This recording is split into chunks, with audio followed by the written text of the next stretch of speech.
Around मैं 20 से 25 तरह के ब्लाउज आपको अलग अलग तरह के बताऊंगी मैं। उसमें मैं ब्लाउज कवर करूंगी और उसके अलावा ट्रेडिशनल ड्रेसेस जैसे लहंगा, अलग अलग स्टाइल के जो लहंगे होते हैं वो मैं अलग पार्ट में कवर करूंगी। देन हम बढ़ेंगे last but not least man part पर। तो जो पहली बच्चों की ड्रेस होगी, जो किड्स की वेयर की ड्रेस होगी, दैट इज झबला। So hi guys, and this is the FD class by Aanchal, that is fashion designing. और आज जो मेरा टॉपिक है वो है कुछ इस तरह से, दैट इज बेबी मेजरमेंट। मैं आपको कवर अप करूंगी और मैं मेजरमेंट के बारे में बताऊंगी कि आप इंचेस, मीटर्स, सेंटीमीटर्स और यार्ड में कैसे जो है मेजरमेंट कर सकते हैं। तो हम उसका जो बेसिक फॉर्मूला होता है उस पे आज हम बात करने वाले हैं गाइस। और उससे पहले मैं आपको कुछ दिखाना चाहती हूँ कि जो मेरे अपकमिंग टॉपिक्स हैं वो क्या होने वाले हैं। तो मेरा जो पहला अपकमिंग टॉपिक है जो कि आज मैं कवर कर रही हूँ, that is baby measurement and simple measurement. Second topic रहने वाला है tools for cutting, swing and pattern making के लिए क्या क्या टूल्स हमें लगेंगे, हम उसके बारे में बात करेंगे। थर्ड टॉपिक हमारा होगा सीम अलाउंसेस, और उससे रिलेटेड जितने टॉपिक होंगे मैं उसमें उसको कवर करूंगी।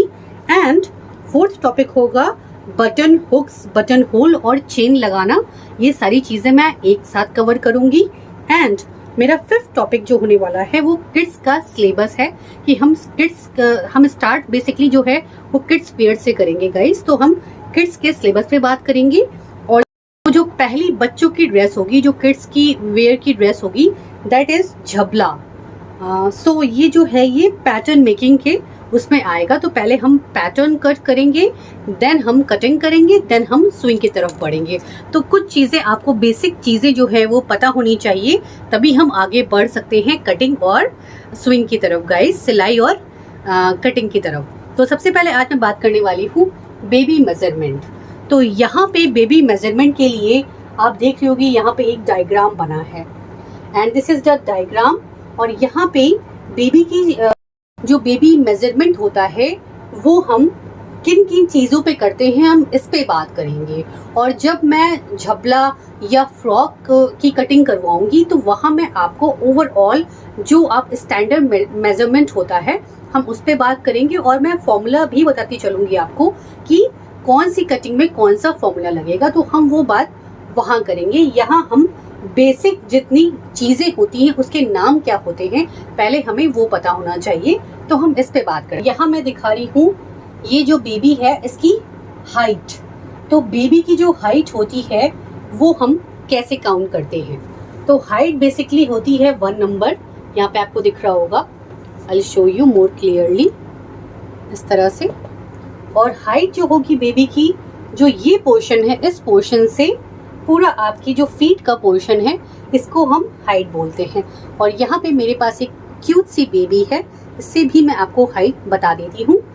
जो हाइट का मेजरमेंट होगा वो हम यहाँ से टिप ऑफ हेड से लेंगे और ये पूरा यहाँ तक जाएगा गाइस, इसको हम हाइट बोलेंगे। अब सेकंड हम बढ़ते हैं under arm to high hip. तो under arm to high hip का मतलब क्या हुआ, ये हुआ अंडर आर्म, जो ये एरिया है this is called under arm. Under arm से हाई हिप, हिप के ऊपर का जो पोर्शन है उसे हम बोलेंगे हाई हिप का पोर्शन, दैट इज इस पोर्शन को हम बोलेंगे टॉप। बेसिकली जो बच्चे का टॉप होता है उसे हम बोलते हैं under arm to high hip बोल सकते हैं, या टॉप की जो मेजरमेंट हम लेते हैं उसे हम उसमें इंक्लूड करते हैं। जैसे ये बेबी है तो इसका जो हम अंडर आर्म से हिप तक की जो नाप लेंगे, जो अपर हिप रखेंगे वो यहाँ से अंडर आर्म से लेंगे और हिप का जो ये पोर्शन है उसे थोड़ा। और जब हम बेबी के फ्रॉक की कटिंग करते हैं तो आपको ये पोर्शन दिख रहा होगा जो नेक से यहाँ तक का है, चेस्ट लाइन तक का है, या आप कह सकते हो वेस्ट लाइन तक का है। उस एरिया को हम बोलते हैं यॉक। एक वर्ड होता है यॉक, वो हम यूज़ करते हैं फॉर टॉप ऑफ बेबीज। और इसके बाद हम, तो यहाँ पे अगर हमको लेंथिंग करनी हो या मेजरमेंट करना हो तो अंडर आर्म टू अबव नी कि अगर हम कोई ड्रेस बना रहे हैं तो हम उसकी माप कैसे करेंगे। सो ये आपको दिख रहा होगा कि ये अंडर आर्म है, ये जो पोर्शन है ये अंडर आर्म है, और यहाँ से नी का जो पोर्शन होता है जैसे ये बेबी है, इसका मुझे अगर कोई फ्रॉक बनाना है नी तक का, तो ये इसकी नी है, तो यहाँ से अंडर आर्म से मैं नी तक की जो मेजरमेंट लूँगी वो होगी measurement of under arm to above knee की, और वैसे हम फिर एक ड्रेस उसकी अकॉर्डिंग बनाएंगे। अब हम चेस्ट और वेस्ट किसे बोलते हैं? चेस्ट का जो पोर्शन होता है this is this portion and waist this portion. तो यहाँ पे आप देख सकते हो chest and waist. And preferred waist किसे बोलते हैं? प्रिफर्ड वेस्ट का मतलब हुआ कि जो वेस्ट हमने जो यहाँ वेस्ट लाइन है उसके आप 1 to 2 इंच जब नीचे जाओगे तो हम प्रिफर करते हैं उस वेस्ट को, तो उसको हम एज्यूम करते हैं, प्रिफर करते हैं, हम उसे लेते हैं हम बेसिकली। तो वो हमारी होती है ये है हमारी प्रिफर्ड वेस्ट जो हम प्रिफर कर रहे हैं। और जैसे कि मान लीजिए ये वेस्ट लाइन है तो इसके 1 to 2 इंच हम नीचे आके जब वेस्ट लाइन को प्रेफर करते हैं तो वो हमारी जो होती है that is preferred waist. High hip का मतलब क्या हुआ? हाई हिप का मतलब हुआ this is the high hip.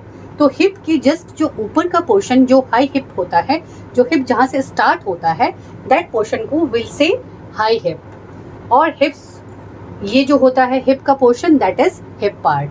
And inseam क्या होता है? What is inseam? The word inseam is, inseam का मतलब हुआ ये आपको लाइन दिख रही होगी जो आपकी क्रोस से लेके आपकी नी लेंथ तक होती है, सॉरी आपकी एंकल लेंथ तक जो लाइन होती है।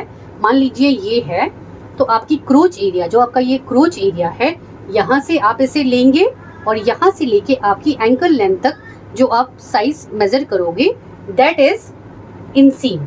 क्योंकि और इनसीम जो होती है वो अंदर की तरफ ली जाती है, जो पैंट के अंदर का पोर्शन होता है उसे हम इनसीम बोलते हैं। जैसे कि हम जब बेबी बॉय के कपड़े बनाते हैं तो हम जब पैंट का मेजर करते हैं तो हम उस पोर्शन को, अंदर की जो पोर्शन होती है पैंट का, उसे इनसीम बोलते हैं। And under arm to ankle की जो लेंथ होती है वो अंडर आर्म यहाँ से लेके एंकल तक हम यहाँ तक लेते हैं, तो अंडर आर्म से एंकल तक की लेंथ हम इससे बोलते हैं। अब हम आगे बढ़ते हैं। हम अक्रॉस बैक एक वर्ड होता है, हमने अक्सर सुना होगा जब हम मेजरमेंट करते हैं तो हम अक्रॉस बैक बेसिकली बोलते किसे हैं? Shoulder to shoulder. इसका मतलब हुआ शोल्डर से शोल्डर तक अक्रॉस बैक उसे बोलते हैं। बट हम उसकी नाप कैसे करते हैं? मान लीजिए ये बेबी है और हमको इसका बैक पोर्शन या अक्रॉस बैक नापनी है, तो हम कैसे इसे मेजर करेंगे? हम नेक, जो हमारी नेक होती है उससे हम 3 इंच नीचे आएंगे, नेक से 3 इंच नीचे। जब हम इस पोर्शन पे आएंगे 3 इंच नीचे, तो हम यहाँ से अक्रॉस जो बैक है उसकी हम नाप करते हैं और उसके बाद से हम इसे बढ़कर वेस्ट लाइन, हिप लाइन, जहाँ तक भी हम जाते हैं तो उस पोर्शन को हम बोलते हैं अक्रॉस बैक। मतलब वो पूरा पोर्शन हम हिप के अबव पार्ट तक भी हम जा सकते हैं। अगर हमें टॉप बनानी है तो हम वेस्ट लाइन तक भी रह सकते हैं। बट हम जो उसकी नाप लेते हैं वो जो नेक है, नेक से 3 इंच नीचे आके लेते हैं, उसे हम बोलते हैं अक्रॉस बैक। जैसे अगर आपको क्लियर ना हो तो फॉर एग्जाम्पल ये बेबी है और 3 इंच हम नीचे आके यहाँ से अक्रॉस बैक लेंगे, या आप समझ लो नेक की जस्ट जहाँ से नेक खत्म हो रहा है उस पोर्शन से हम बैक को नापेंगे और जहाँ तक हमें जाना है वेस्ट लाइन तक या हिप लाइन तक, तो हम वहाँ तक उसे लेके जाते हैं और इस तरह से हम अक्रॉस बैक नापते हैं। नेक की जो विड्थ होती है वो हम कैसे नापते हैं? तो नेक की विड्थ के लिए जैसे ये बेबी है और इसकी विड्थ हमें नापनी है, तो हम इसकी विड्थ को ऐसे लेकर बेबी को और ऐसे करके नाप लेंगे। तो जितनी भी लेंथ या जितने भी इंचेस में वो आएगा हम उसे कॉपी में लिख लेते हैं। देन हम शोल्डर विड्थ को कैसे नापते हैं? शोल्डर विड्थ के लिए हम बेबी को ऐसे कैरी करते हैं और उसके बाद से हम इस पोर्शन से, जहाँ से बेबी का शोल्डर स्टार्ट हो रहा है, यहाँ से इस पोर्शन तक को हम शोल्डर विड्थ कहते हैं। ये आपको दिख रहा है। मान लीजिए हमें मेजरमेंट में स्लीव की लेंथ लेनी है, तो स्लीव्स की लेंथ जो है वो अलग अलग है। जैसे ये बेबी है तो अगर हमें उसकी फ्रॉक बनानी है और उसकी जो स्लीव्स है वो शॉर्ट हमें रखनी है, तो हम स्लीव की लेंथ यहाँ से बेसिकली लेते हैं। जो ये अबव पॉइंट, ये बोन होता है, हम यहाँ से स्लीव की लेंथ लेते हैं, यहाँ से स्टार्ट करते हैं और जहाँ तक हमें जाना है। अगर हमें फुल स्लीव्स चाहिए तो हम उसको ऐसे नाप लेंगे, अगर हमें जो है 3/4 चाहिए तो हम इस तरह से, अगर हमें जो है हाफ चाहिए तो हाफ तक, या हमें बहुत छोटी स्लीव्स चाहिए तो हम उसके अकॉर्डिंग उसे मेजर करते हैं इस तरह से। इसके बाद हम बढ़ते हैं अपर आर्म विड्थ। तो upper arm width, so guys upper arm width का मतलब हुआ ये जो आर्म होल का जहाँ पे ये आर्म खत्म होती है, इस पोर्शन को हम यहाँ से इस पार्ट से लगभग 8 सेंटीमीटर नीचे आते हैं। 8 सेंटीमीटर मैं यहाँ पे नीचे आई हूँ, 8 सेंटीमीटर। और 8 सेंटीमीटर नीचे आने के बाद गाइस हम इसे यहाँ पर इस तरह से राउंडिंग में नाप लेते हैं। तो इस पोर्शन को हम बोलते हैं अपर आर्म विड्थ। अब arm hole depth, arm hole depth का मतलब हुआ जैसे ये डॉल है तो मैं यहाँ पे इसको रख के राउंडिंग में जब इसकी नाप लूंगी शोल्डर की, इस तरह से पूरा राउंड बनाऊंगी मैं आगे एंड पीछे से, आपको दिख रहा होगा लाइक दिस। तो हम इस नाप को जो है बोलते हैं arm hole depth. What is wrist? Wrist की नाप का मतलब हुआ ये जो कलाई का पोर्शन है इसकी नाप हम लेते हैं, इसको हम बोलते हैं wrist.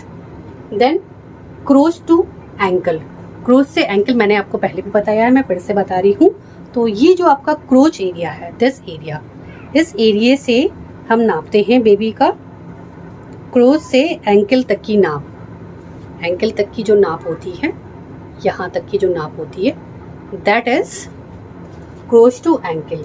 And waist to ankle का मतलब हुआ हम वेस्ट से अगर नाप लेते हैं बेबी की तो हम यहाँ से वेस्ट लाइन पे रखेंगे इसे और यहाँ से हम पूरा ये एंकल बनाएंगे, एंकल तक इसे यहाँ तक नापेंगे।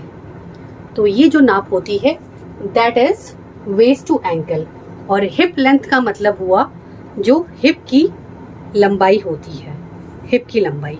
तो बेबीज की जब भी हम फ्रॉक्स बनाते हैं या उसके झबले बनाते हैं या उसकी पैंट्स या कुछ भी हम जो भी चीज़ें हम इनोवेटिव चीज़ें बनाते हैं, बेबी की फ्रॉक्स हो गई, बेबी की पैंट्स हो गई, बूमर हो गए, तो अलग अलग जितनी भी ड्रेसेस बनती हैं बेबी की, उसमें हिप एंड क्रोच की नाप बहुत इंपॉर्टेंट होती है। उसका रीज़न ये है कि हम बेबी के जो क्लोथ्स होते हैं उसे बहुत आप कह सकते हो ढीला रखते हैं उस पोर्शंस पे, ताकि बेबी कंफर्टेबली उसे पहन सके और इजीली कहीं भी वो लेट बैठ सके। तो ये रीज़न होता है कि जब भी हम बेबी का मेजरमेंट करते हैं तो बेसिकली हम क्रोच एरिया और उसका जो हिप पोर्शन है या फिर उसका जो चेस्ट एरिया है उसको हम थोड़ा सा ढीला रखते हैं। उसमें सीम अलाउंसेस की जो जगह होती है वो हम थोड़ी ज़्यादा रखते हैं। तो इससे क्या होता है, बेबी कंफर्टेबल पोजीशन में होता है वो और इजीली कपड़े कोई भी वो पहन सकता है। तो ये सारी चीज़ें थी रिलेटेड बेबी मेजरमेंट से। और भी अगर कुछ और आगे होगा मेजरमेंट से रिलेटेड बेसिकली बेबी के, तो मैं आपको कटिंग की क्लास में बताऊंगी, जहां जो है baby and toddler part first में हम कवर अप करेंगे सिलेबस में। एंड जो टॉडलर के बाद मतलब 3 साल से जो ऊपर के होते हैं वो किड्स वेयर होते हैं, तो किड्स वेयर हम पार्ट सेकंड में कंप्लीट करेंगे। पार्ट थर्ड में हम वुमेन एंड गर्ल्स का लेके चलेंगे और उसमें भी पार्ट्स होंगे। वेस्टर्न ड्रेसेस अलग बताऊंगी, इंडियन अलग बताऊंगी, और ब्लाउज जो है अराउंड मैं 20 से 25 तरह के ब्लाउजेस आपको अलग अलग तरह के बताऊंगी मैं। उसमें मैं ब्लाउज कवर करूंगी और उसके अलावा ट्रेडिशनल ड्रेसेस जैसे लहंगा, अलग अलग स्टाइल के जो लहंगे होते हैं वो मैं अलग पार्ट में कवर करूंगी। देन हम बढ़ेंगे last but not least man part पर, जो जेंट्स होते हैं उनकी ड्रेसेस पे हम बढ़ेंगे। तो हम स्टार्ट कहाँ से करेंगे? हम स्टार्ट करने वाले हैं इन्फेंट से, जो होता है 1 ईयर इन्फेंट। तो 1 ईयर इन्फेंट और इसके अलावा 1 से 3 साल के टॉडलर बच्चों के लिए हम इस सिलेबस में, ये जो सिलेबस है बेसिकली उनके लिए है, तो हम यहाँ से स्टार्ट करेंगे रोम्पर से।